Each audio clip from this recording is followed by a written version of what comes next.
So I'm reading the Bible for the first time, and I already made this video about Noah and his drunkenness. And you guys pointed out there might be some other crazy theory, and there are. There's stuff.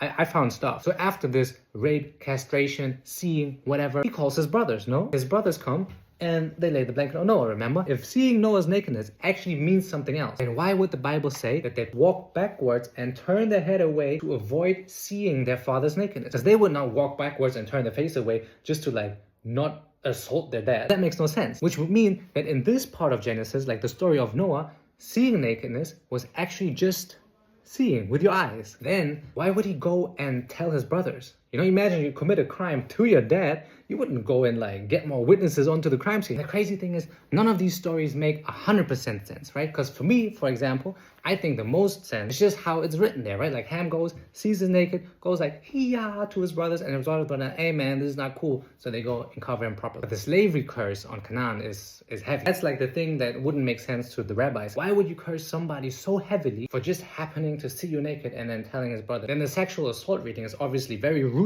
from Talmud. It also has the linguistics kind of from the Leviticus to sort of confirm it. But then the story of the two brothers doesn't make sense anymore, you know, and that is integral part of what the Bible actually writes. But however you spin it, two questions still remain. When Noah wakes up from his wine, he just knows. And he knows Ham did. If Ham just looked, you cannot know. If, he did stuff to your back door or he castrated you, yeah, okay, you'll know. How does he know in any case that it was Ham specifically, so he can just wake up, know, and curse his son? It's just unanswered, right? But for the other ones, you can spin your own story and see what makes the most sense for you. None of these make complete sense, in my humble opinion. Was it just seeing?